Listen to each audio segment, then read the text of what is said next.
everybody. This is Jared Marlowe with the Blue and Gray Education Society, and I have with me a good friend of mine, Mr. Phill Greenwalt. Phill is just returning from the American Battlefield Trust conference, the Color Bearer Conference, if I remember correctly. So, how are things, Phil? Yeah, it was a beautiful weekend on the battlefield. I guess some of the temperature might have reflected what it was there in Manassas in the summer of 61 and 62. But anytime on the battlefield with a great bunch of history enthusiasts and historians, you can't complain. Oh, absolutely. Now, I know who Phil is. I've read a lot of his work. I've seen him speak before. But for Phil, for those who may not be as, or who may not know you as well, could you tell us who you are? Sure. My name is Phill Greenwalt. I am a full-time contributor to Emerging Civil War, a co-founder to its sister site, the Emerging Revolutionary War Era. Currently, I guess the author or co-author of about seven books now on the American Revolution and Civil Wars. And I've been with the National Park Service for almost 20 years at different sites from Morristown and the Revolution, Fort McHenry, War of 1812, and a few battlefield sites, Fredericksburg, Spotsylvania, and so forth. And so, with that, yeah, just an enthusiast. Been given programs and tours, lectures, and have a BA and MA both in American history. And Phil has also led tours for the Blue and Gray before. So, if you're interested in spending some time out on the battlefield with him, we can make that happen here. Yeah, how did I forget that part? I'm on the Blue and Gray podcast, and I forgot the most important part of my biography. Oh, But I was teeing it up for you there. So, there we go. I appreciate it.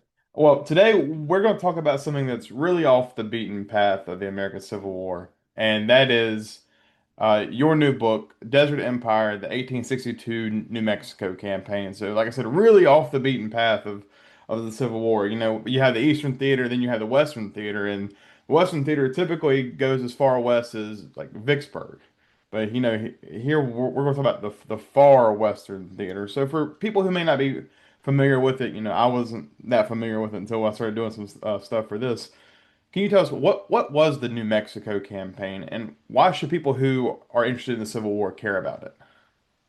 really, so it's got varying degrees of importance. First of all, it's a no risk almost campaign for the Davis administration, talking about Confederate President Jefferson Davis.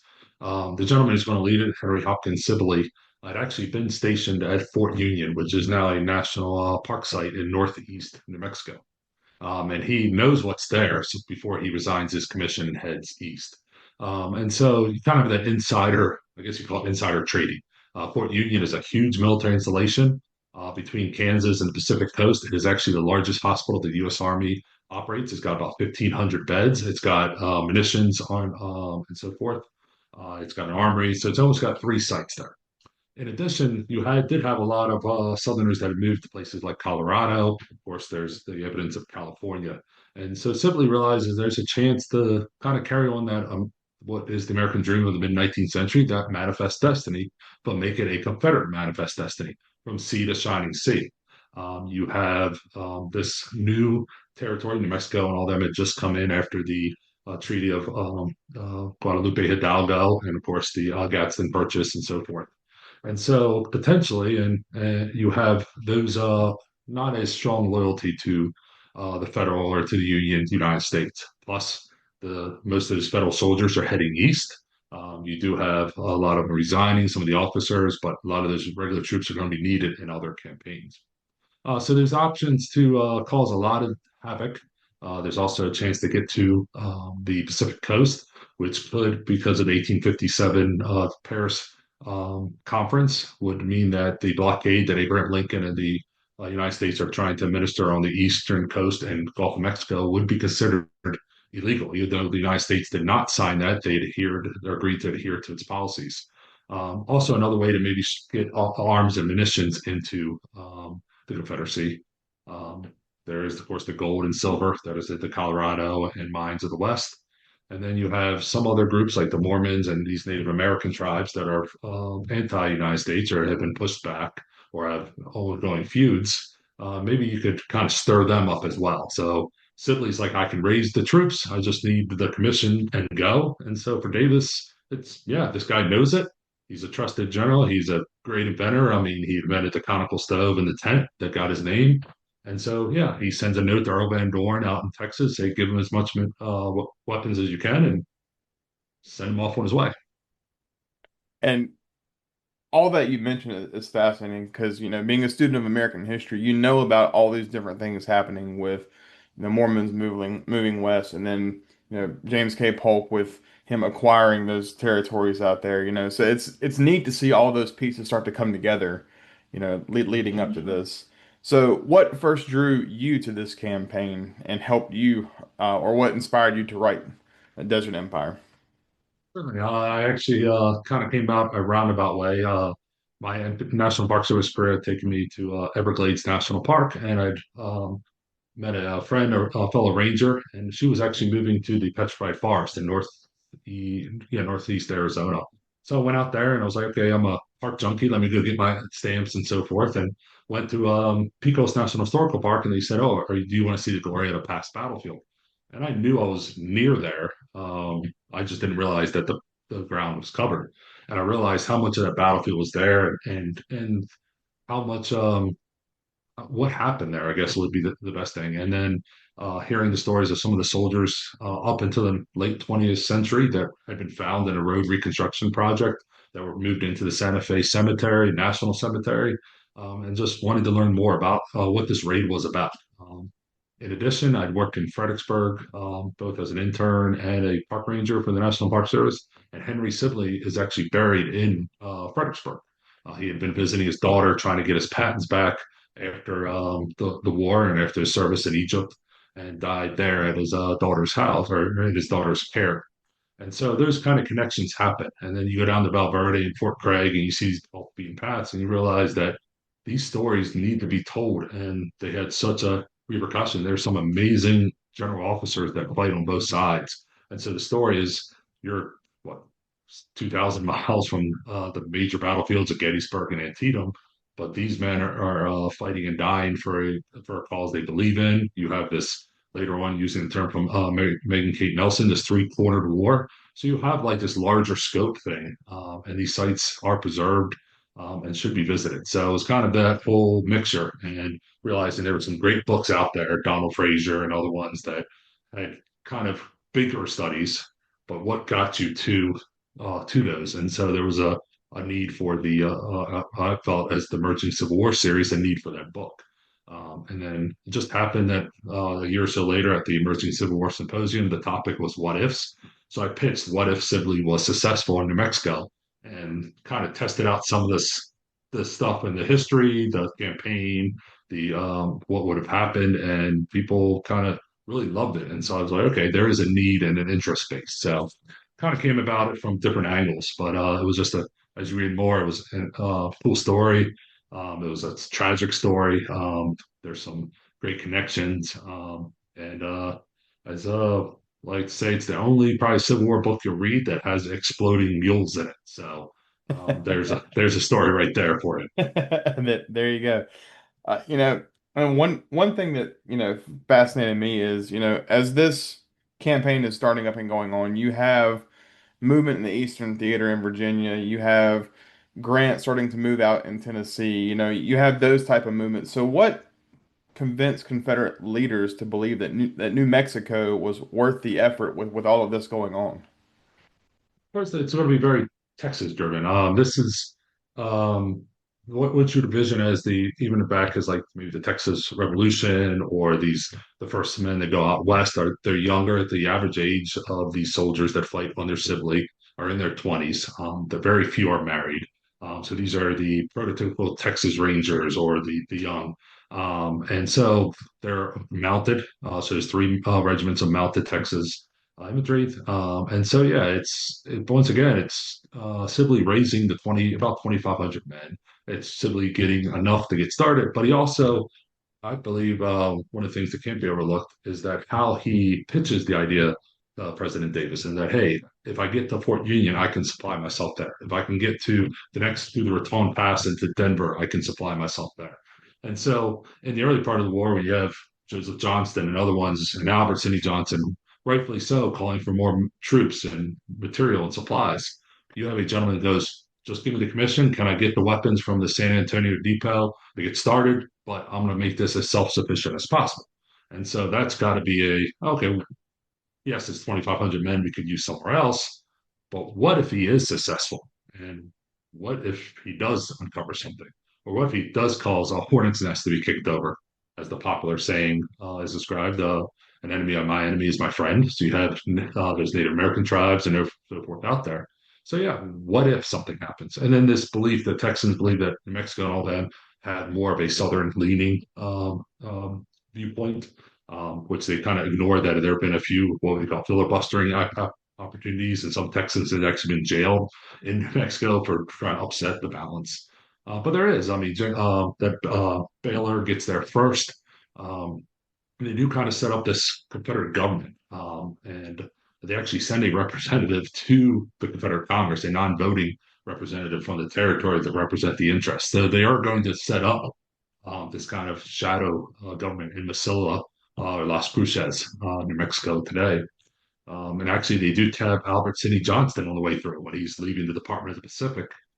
He's stopping over in that area, and they say, "Hey, before you get on the next stagecoach, could you help sort out some of the troops and stuff going on?" And so, technically, his first command in the Confederate Army was in New Mexico for about three Okay. days.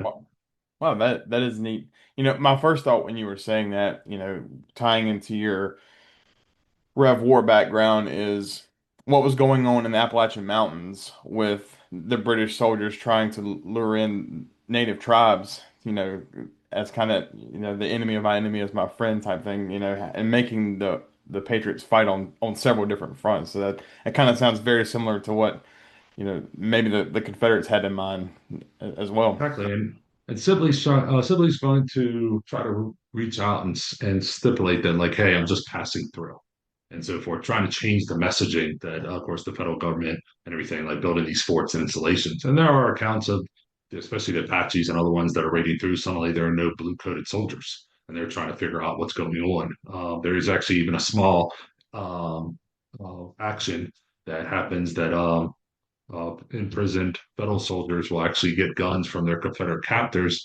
because they fight off an Apache raiding party. And they said, look, we honor on our word to give our guns back, but we're all going to die if you don't if you don't all fight together. And so the Apaches had learned too that some of the things still exist. Here's these Confederates coming in, more supplies and so forth, and they start raiding south, get across the Mexican border, and actually um, Sibley will send the colonel of one of his regiments, a guy named Riley, who later gets killed in Louisiana in the Red River campaign, actually into Mexico to meet with the governors of Sonora and I think I'll probably butcher the word, but Chihuahua, one of the provinces, and I apologize, I do not speak Spanish, but the two provinces in North Mexico to say, hey, will you give me permission to potentially follow these Apaches into your territory, and can I move materials across it? Trying to get them to like, oh yeah, you can, and then that makes you recognize the Confederacy.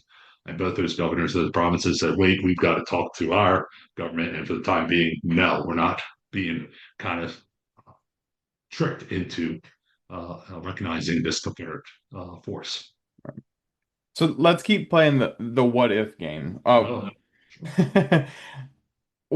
How realistic was the Confederate dream of creating a southwestern empire that would stretch from sea to shining sea? Like, well, what if, he were successful? Like, how realistic was that? about as realistic as me winning the lottery without playing the lottery. So it now there's a great account by Trevion Teal, the artillery commander for the for Sibley's brigade or Army of New Mexico, however you want to call it, because it's called both. Saying that Sibley never was one of those that never worried about tomorrow today. He was one of the just never planned it out. And so, which is good if you're an adventurer, but it's pretty bad if you're in charge of 2,500 men going through what the journey of death or the which is through the middle of New Mexico. And so that takes a lot of planning and effort. Now, I think a lightning strike, I think maybe getting as far as Colorado would have been realistic if he's able to push through, because he's not at Glorieta Pass. They kind of the forces bump into each other, but they're able to get to Fort Union in northeast New Mexico. If they're able to get through the Raton Pass into Colorado, there's enough gold that was found in Colorado in 1860 that equaled what the Confederate Treasury had in 1861. And so, what are Mm, those could do there? So, also, anytime upsetting things, that would have defeated some of the Colorado troops under Slough there that later on fights in other battles to the east. And so, getting though, as you know, if you've ever traveled or any of your listeners or watchers have ever traveled on I-70, how long it'll take you to get to into from Colorado through Utah into Nevada and so forth after the interstate ends there in Utah. It's tough by car. Imagine going through that as you turn into spring and summer. So Sibley's idea was grand. It's an adventurous one. Um, I don't think it had the fruition, but it had the potential. I mean, that's a slight potential, a low percentage, but if you could have just defeated and caused turmoil in the West, you don't know what the kind of the vibrations farther east would have been. right.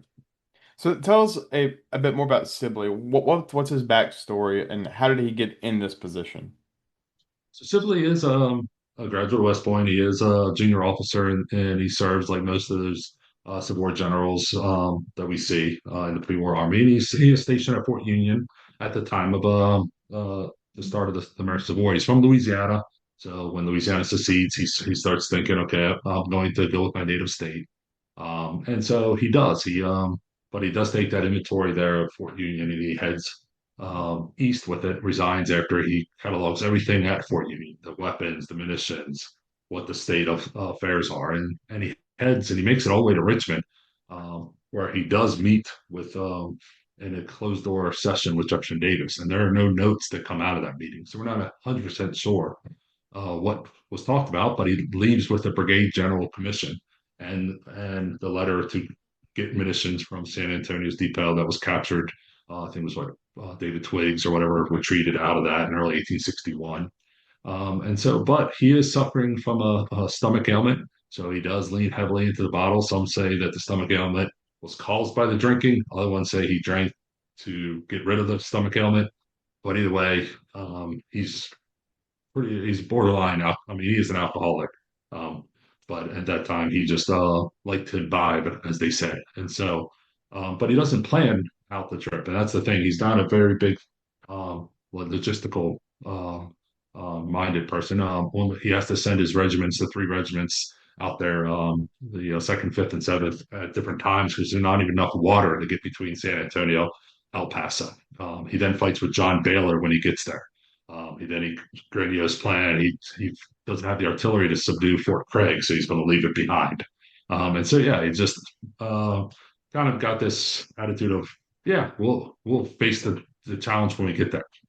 Doesn't realize that San Monterey Mountains up in the lower end of the Rockies that come into New Mexico might have snow in February and March. So now you got a bunch of Texans from the heart of Texas trying to subsist up there as well. So that's it, the problem. And you see that later. I mean, Sibley is he gets Riley killed there during the Red River campaign as one of his regimental commanders. He actually almost gets court-martialed by Richard Taylor in '64 for being drunk and messing up actions along the Red River campaign. He resigns. He ends up going to Egypt and is forced out of that army because somehow he found alcohol there as well, and he's drinking in Egypt serving on the Khedive. And so, just who knows what his potential. I mean, obviously, he had a great mind to come up with the comical stove and so forth. Then, but just couldn't stay away from the bottle. And you kind of mentioned this before, but when we talk about the Civil War, you know most of it, most of the fighting occurred in the southern part of the United States, southeast, and we know the climate of that. Hot summers, humid summers, cold winters. We see, soldiers there dealing with either snow or rainy, swampy conditions. How did that, compare to the mountains, the desert? Like, do we see the mountains and the desert heavily impacting? The You soldiers have the in that scarcity time. of water. You have the scarcity of water. The Jornada del Muerto, the Journey of Death from what is Las Cruces or Mesilla up to the Albuquerque Santa Fe area. So they are going to go from water spot to water spot.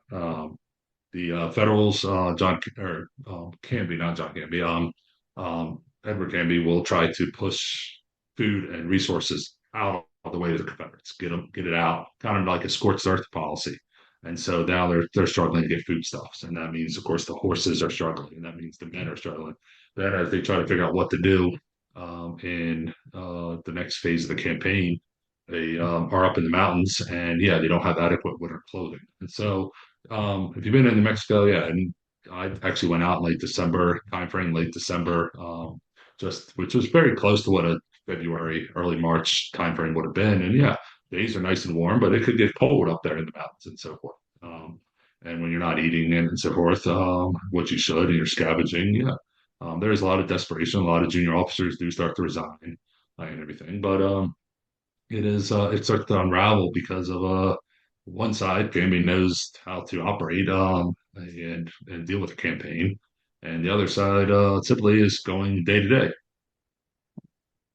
So the one piece of info that I knew about this campaign was the Battle of Glorieta Pass. That's one thing I knew, the Gettysburg of the West. So can you set that battle up for us and tell us, is that a justifiable comparison? It does.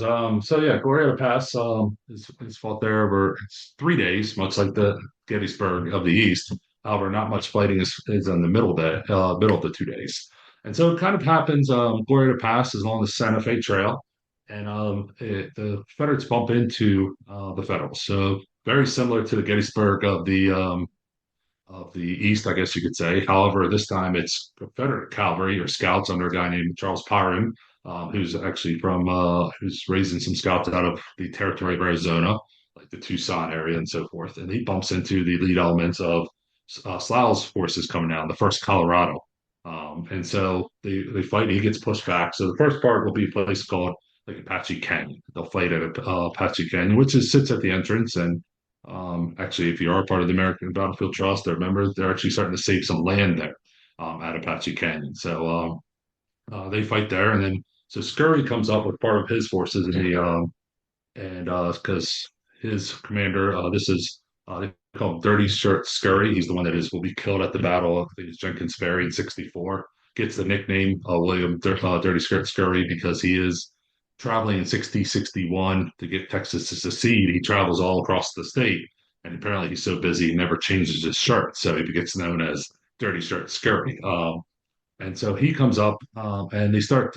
His goal is to push, and he does. He starts to push the Federals out on the third day. And as he advances, though, Major John Chivington, who later on right to infamy with the Sand Creek massacre, with the help of a local New Mexican scout, will realize that Scurry has left his um, wagon train supplies on the last day of the battle there, um, pretty much unattended, and they find a mountain pass past the Confederate left flank.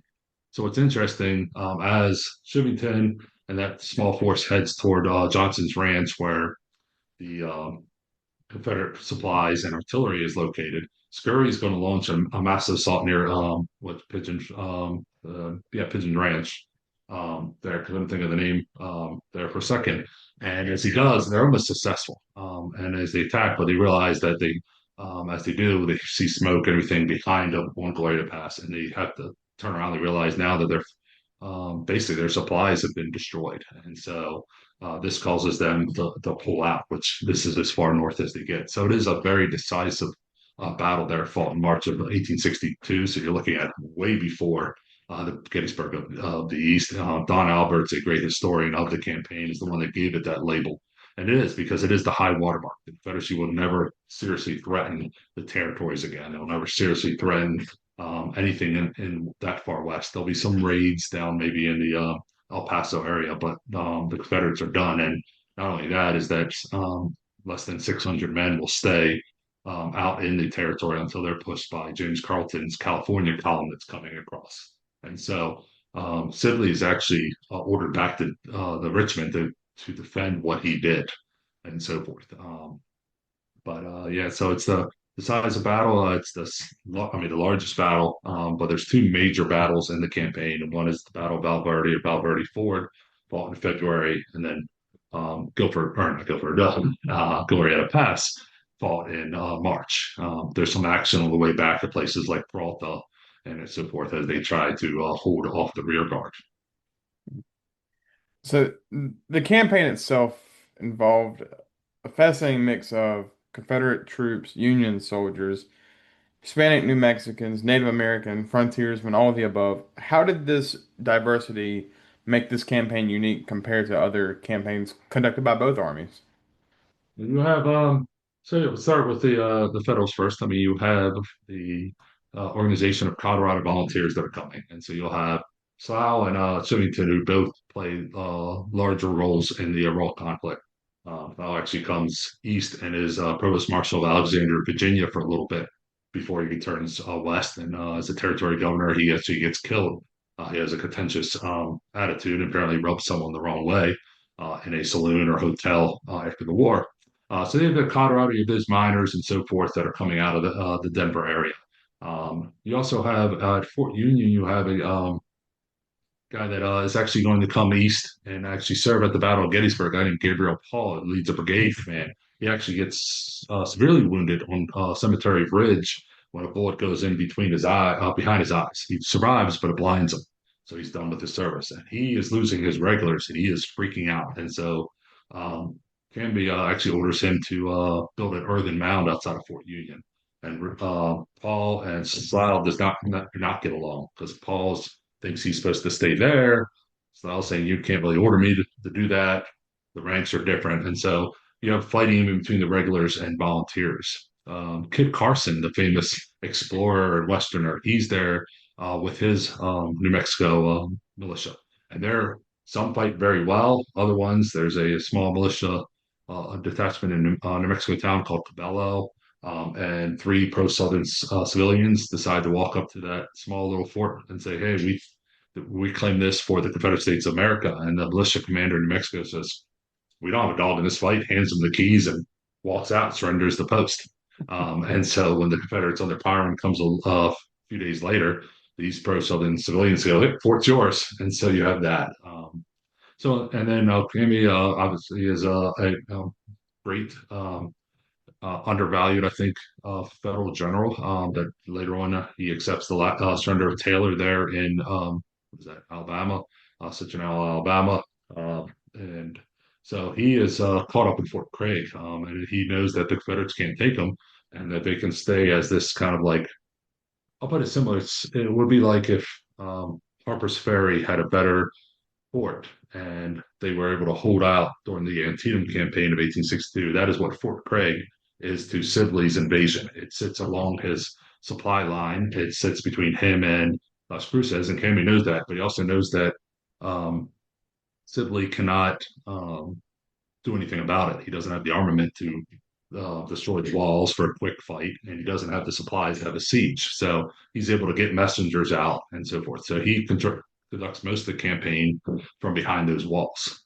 On the other side, we've already talked about Sibley, who's not the best to lead a campaign, but he has great regimental commanders. That who's we talked about Scurry, but there's another one named Tom Green who will rise to prominence and will actually also die in the Red River campaign when he becomes a little overzealous and with cavalry charges federal gunboats. And if you're curious, federal gunboats win that battle, well, 100 times out of 100 times, usually.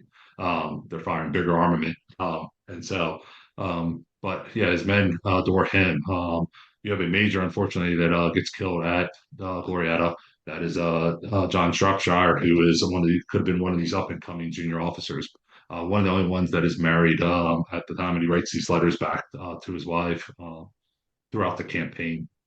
And so you have this young, adventurous spirit of Texans. I've talked about Trevor Teal, who will write his view of it. Him and Sibley will not get along after the campaign is over. Teal actually buries all eight of his howitzers, I think it is, as he comes back outside of Albuquerque in 1889. He comes back and actually digs them up, and now one sits in the New Mexico Museum of History there in Albuquerque.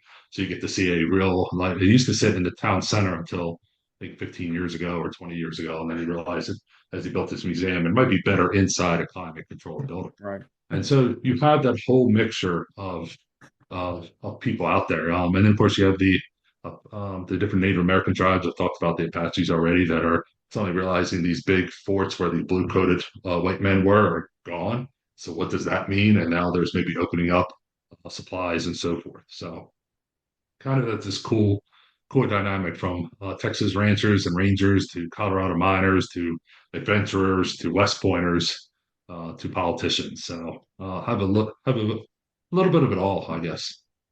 Right. Yeah, it's definitely more exotic than, West Point guys, VMI guys, and, Yeah, yeah. farmers essentially, for the most part. So, in doing your research for this, what are some common misconceptions that you know, you encountered, or what's something that changed your mind while researching all of this? Yeah, I guess the big thing that changed my mind is that these aren't uh, a small raid, I guess you could say. This is there's territorial ambitions. The caliber of officers out here. These are guys that will play roles, in, especially in the Trans-Mississippi or the U.S. Army, for years to come. William Steele is another one I didn't mention earlier, a great regimental commander. There is something truly uniquely American about it. It's also interesting to see battlefields in those type of locations, especially Valverde or Valverde Ford, where most of the battlefield is until the 80s and 90s. You could still go out there and collect anything you want. And he said, still today, in the middle of this that arid New Mexican desert or land in between, you can still go maybe collect stuff if you have a high clearance vehicle. I'm not saying you should do it. I'm just saying that the stuff is still out there, like it's preserved.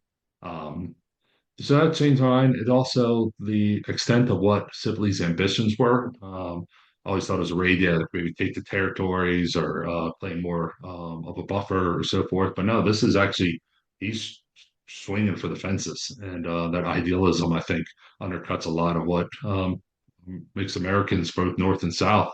That idealism of sea to shining sea. I mean, we canvas it in a song, so. That's what really surprised me was the larger scope, not just the raid, the desperation of the fighting, what these men went through. Almost every three season, like we say here in the Mid Atlantic, if you don't like the weather, wait a few minutes and it'll change in the spring. I mean, they're going from heat to cold to back and forth, and it's testing the mettle of these, especially Texans, very young Texan soldiers. So, had the Confederates been successful in New Mexico, how might that have changed the course of the Civil War?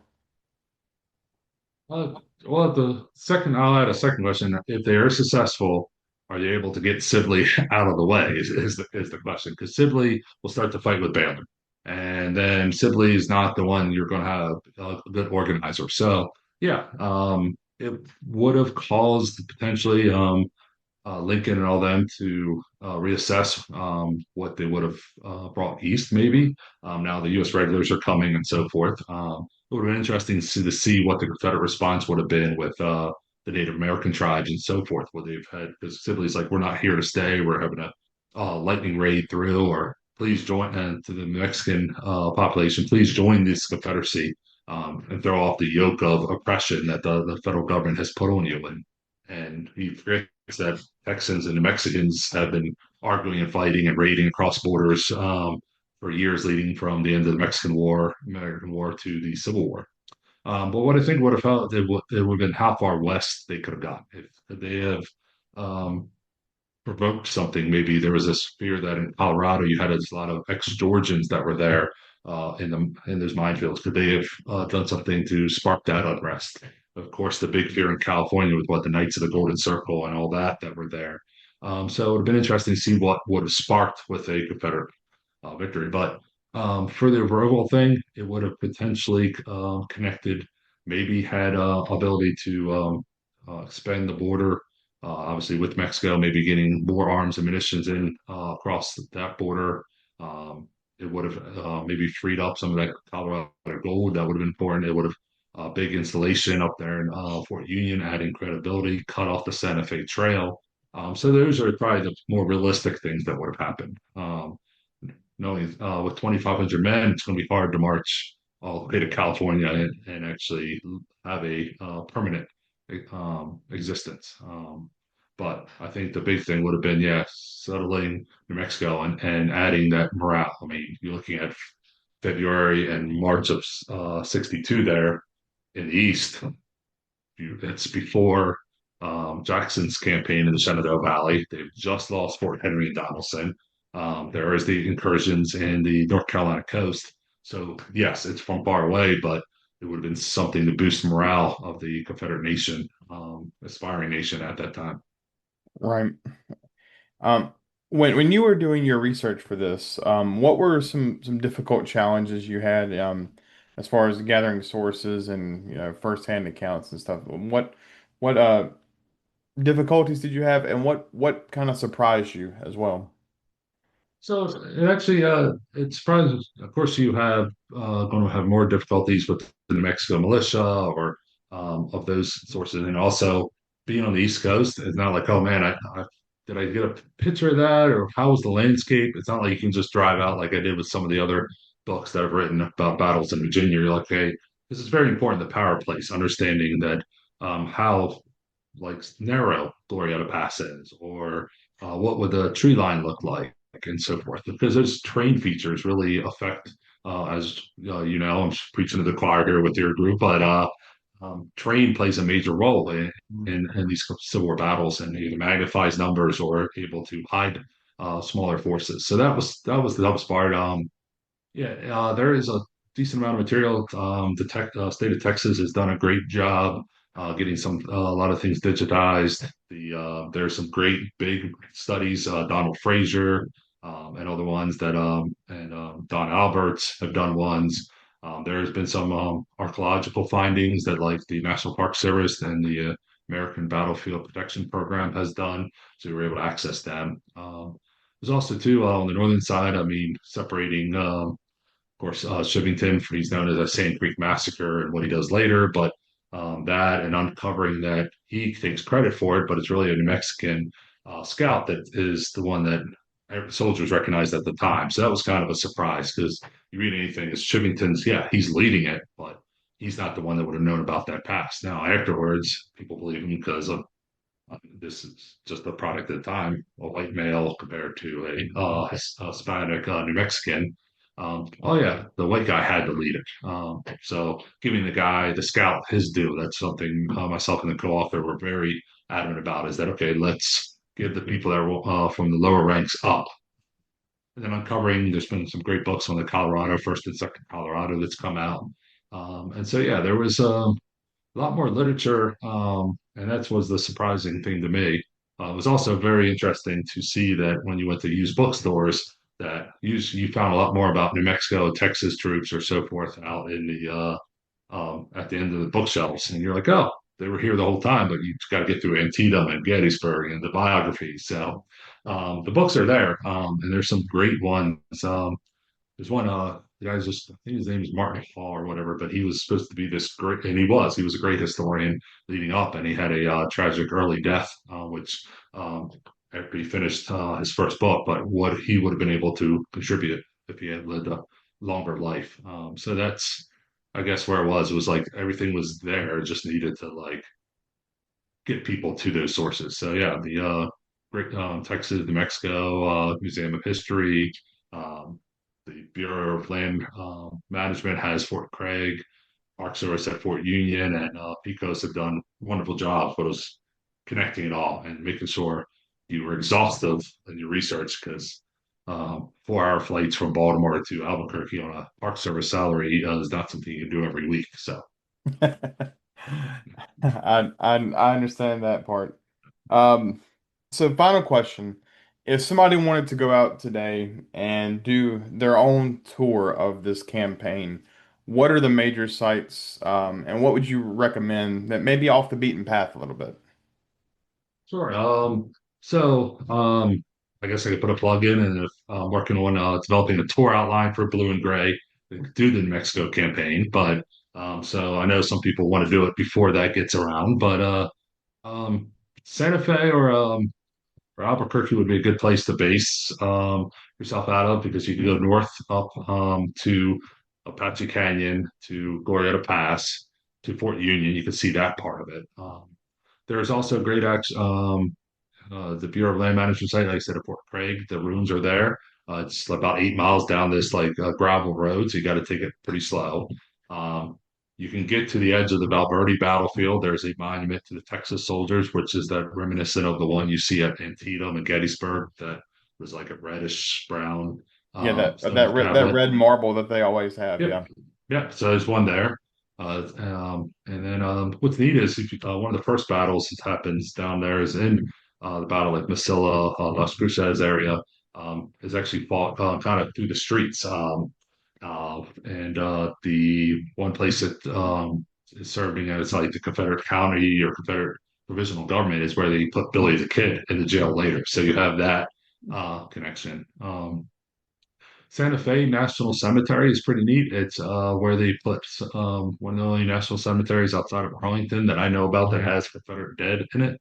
When they found those 6 or 7 bodies, they put them there in Santa Fe. One of them was a guy named Polis, and the only reason they recognized him is he had a band on his finger, and they had his initials inside, and they were able to match that with that he had got a wedding band or so forth from his wife when he left. So that was kind of neat. And then if you're headed farther west, you can actually there's a small state park called Picacho Pass, and that is supposedly one of the most western land battle of the American Civil War.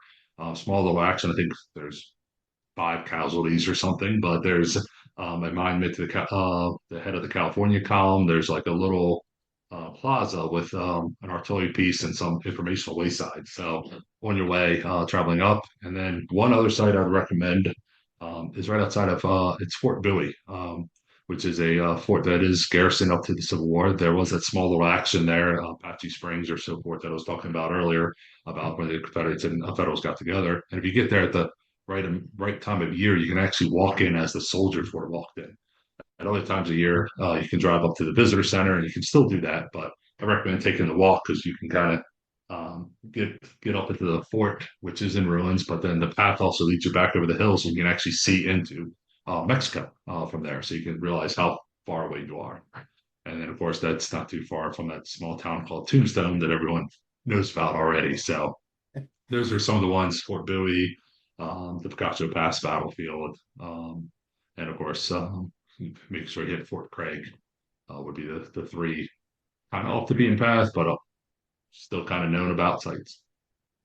Well, let that serve as a pre-tour promo right there for Phil. So if you want to go experience these sites, you'll have your chance here soon. If you want to go out there with an experienced guide and somebody who has literally wrote the book on it, we are going to offer that here in the next year or two, probably. So and then before we do finish up, I do have to. I know I put a plug in, but if any of your listeners caught it, I said something about exploding mules earlier, Oh yeah. and Oh, so how can we forget that? Yeah. I know how very good. So, and I apologize for it. This will probably get you outlawed by PETA or whatnot because it is talking about animal destruction. But um, I'm sorry, it happened 160 years ago, so I think the statute of limitations is over. But Yeah, probably the so. the so what I so as Sibley's men will try to get around. They're going to ignore Fort Craig. They're sleeping in one of the canyons or in valleys out there, and they got the soldier or the horses corralled. So these two enterprising junior officers go to Canby and ask if they could. They have an idea. What they're going to do is stack saddlebags on mules with gunpowder and other munitions, and they're going to walk them into the corral. And as they do, they'll set the fuse. The mules will explode and will either kill some horses or startle the rest, which will cause a stampede. Canby, these guys have basically asked different ways. They're getting restless. So Canby says, you know what, go for it. So they do it, and they start walking the mules in. They've lit the fuses outside of the corral, and as they do, they start running back up the side of the canyon. When they do, they hear rustling behind them, and they think they're about to be caught. the mules have picked up speed and are running back after them because they're smart. So they're following the two Federal soldiers up the hillside. When they do, of course, the fuse hits the munitions and blows up the two mules, which causes the sound to echo down through the valley and scares the horses out of one of the regiments there, the Confederate Mounted Infantry Regiment. And so does its job still, but it has exploding mules. And then I guess the other quick story is that it is the last Battle of Alverde, Company B, 5th Texas, is the last Lancer charge in American military history. And you'll see that's the one painting everyone uses or recognizes from the Mexico campaign. So there is a lance charge by the Company D, 5th Texas at Valverde. Oh wow, that is two great points to end on. Yeah. Like, yeah, those are awesome stories. And so, if you want to read more about those, please go buy Phil's book. That's Desert Empire, that from the Emerging Civil War series. We'll post a link to it below. And Phil, thank you so much for coming on. And we hope that all those watching will join you in New Mexico here soon. Sounds good. Yeah. Thanks for having me and happy reading. And thanks for all you do, Jared, for the Boone Gray Society. Absolutely.